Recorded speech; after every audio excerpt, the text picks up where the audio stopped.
Doma Sports Talk, worldwide, with some news from the NBA. So y'all check this out. Now, we know the trade deadline is over, right? The whole lot of trades went down, and the NBA people are moving. I might get to that in another video. This we're gonna focus on your boy Russell Westbrook, right? 125, triple doubles, career triple doubles, right? What is it now? 13 triple doubles behind your boy Magic Johnson with about 20-something games left. We thought that was gonna happen way next year, probably middle to the end of next year sometime, getting up to Magic Johnson. Get close to Magic Johnson in something what Magic Johnson is known for, triple doubles. That means you're doing something, right? Russell Westbrook is nothing less than a miracle. If the definition of a miracle is something that ain't supposed to happen, then this is not supposed to happen. Now, I want to talk about all the NBA news in one thing and put this in with the rest of it. But no, because even in his teams, Paul George is having an MVP year. No doubt about it. But so is Russell Westbrook, right? Because the MVP means this wouldn't have happened if you wasn't there. This winning that's going on in OKC, well, it wouldn't happen if someone wouldn't be getting a triple-double. Give you an example. Lakers was atrocious. Played a couple of good games against OKC and a couple of good games against Houston Rockets. But without LeBron, there was a problem there. LeBron comes back, gets a triple-double. His 77th, by the way. LeBron played 5 more years than Russell, has 77, right? And then you see that the team is running, right? Because he's getting the ball to people in open spots, assisting people, things like that, right? That's what Russell Westbrook is doing and averaging, right? He's over 20 points, 11 and 11, okay? Now, to just, make sure that this hits home, I'm just winging this. This is not like, I prepared for this. Because you don't have to when you watch stuff, right? Listen, the man about 6'3" playing the point guard position at 11 rebounds. I challenge somebody to find out anybody at the point guard position that averaged over 10 rebounds or 11 rebounds in the last 30-something years. I challenge you. You'll be hard-pressed. Be black and white TVs when you've seen something like that. Like I like to call it Bigfoot footage. No one is doing that at the guard position, right? At just that.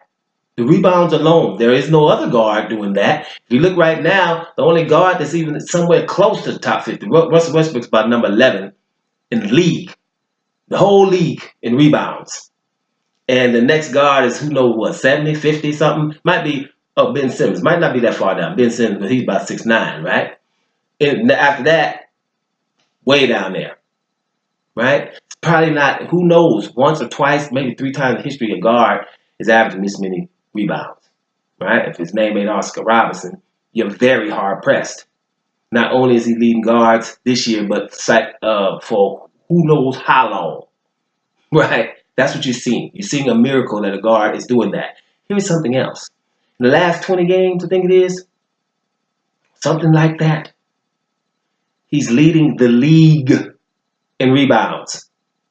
The league. Man, I'm talking about all them old big dudes that get paid to do nothing else but rebound. Them big ones, right? That either they're going to be in the NBA or they're going to be somewhere at Walmart stacking boxes on the top shelf because they're over 7 foot. That's why I don't like the fact that we're going to put centers in the All-Star game. Not enough of them, but that's a whole different thing. These boys big as like that and whatever. We got power forwards and small forwards and starting lineups, whatever. That's a whole nother argument. But anyway, that's the deal on this. Those guys are not even averaging more rebounds, right? He averaged more rebounds than everyone else in about the last 20 games. Now, it's 11 point something rebounds already, and we're at the halfway point, over the halfway point in the NBA season. He's about to, for his 3rd consecutive year, average a triple-double. And for people that, you're young and you don't know triple-doubles, well, notice this. When somebody else get one, they're talking about it. Hey, Duncan got a triple-double. Ben Simmons got a triple-double the other day. Your boy Jokic got a triple-double down in Denver. Oh, and somebody else might get lucky and get one. These kind of guys get one every now and then, right? No, he's averaging. And not like 11, 10, and 10. It was 30, 10, and 10 2 years ago. Then about 26, 10 and 10. Now it's 21, 11 and 11 because I can throw the ball like all these other guys get triple doubles over there in Golden State, like Draymond Green, because he's throwing to the best shooters that ever lived. Right? Well, now that Paul George is there, you can get a couple of them extra just throwing it to Paul George. Right? Ferguson trying to hit some. Right? Grant trying to hit some. So these things are unprecedented, is what I'm trying to say with Russell Westbrook. Just because you're seeing it often doesn't mean it's the most awesome thing you can see in basketball. Triple doubles means something, right? And if he's, think about it, the most versatile guy in the history of the game, if we're going to say the GOAT, when we're talking GOAT conversations, that's LeBron James. Why? His versatility. We don't say LeBron James is the best scorer ever. He's the best player or one of the best players ever because of his versatility. And Mr. Versatility has played 4 or 5 more years than this guy and has 77 triple doubles from the 3 or the 4 position. Right? 77. This guy's got 50 more in at least 250, 300 games less. Guys, phenomenal. A miracle. Now, the assists, 11. Right? Most in the league. Leading assist. So, let me just say something. You know, it's 120 triple doubles. 125 triple doubles. 13 triple doubles to go to reach Magic Johnson, which would be incredible. I hope he gets it this year, but it's going to be hard to do. He's got 8 triple doubles in a row. 9 is the most ever to get in a row. I think that's Wilt Chamberlain. He probably can pass that or get to it. But, you know, most of the time we've seen these games where you get 9 or get 9 of this and 9 of that. It can happen. But once you get this close, why not go get it? You know what I mean? So this video right here, just to make sure we understand what you're seeing around the league with all these trades and people are having these high-scoring games and things like that. That's kind of okay, right? But the rules have something to do with that. And don't let me get started about the rules. Well, I'm going to get started whether you want me to or not. Listen, all this three-point shooting, listen, this step back 3, right? Yeah, you better get one. With the rules we have today, if you step back 3, there's no defending it. You can't jump and lean into a person because he has to land, right? You can't jump vertical because he can take a step forward and shoot in a motion that's not what he normally shoots, and they will give him 3 free throws. So basically, if you guys want to watch a horror movie, watch how the defenders defend a 3. They just walk to them and put their hand in their face. That's all they're allowed to do. Not impressive. That's 3-point shots with no contest. You can't contest 3-point shots. So if the league continues to do that, that's why you got people running around because it's a pro offense. You got people going into the zone and flinging their hands up like James Harden, right? Flinging their hands up. Now you got centers doing it like Joel Embiid, swinging their hands through because they're getting fouls like that. What you have to do if you want to stop these people from doing those things, right? Because it's not impressive to me. It's like cheating almost to me. It's like, well, man, the dude, he can't stand it. You running into him, initiating the contact. Don't give fouls where the offense initiates contact.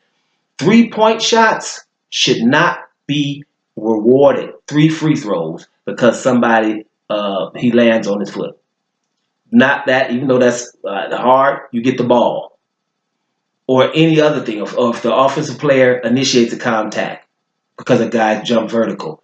No, you don't get 3 shots. What we could get, you can get the ball. But not 3 shots. We gotta stop rewarding these people. That's why the game's 140 or something. People just shooting from anywhere and getting fouls called.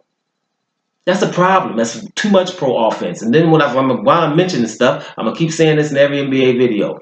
All these easy 3-point shots, and we're rewarding 3 points for that. Let's reward the athletic plays. If somebody gets dunked on and we find out that he's dunked on, that should be 3 points. If someone blocks a dunk, went up to challenge a dunk in this NBA that we got nowadays and challenge and blocks a dunk, he gets an extra foul. Let's start, athletic plays. We ain't done nothing for athletic plays in a few years, and I know why, but I ain't going to get into it right now. Bottom line is, that's a problem too. So my point about all of the scoring is, I don't know if that would translate into the 80s or the 90s game with defense.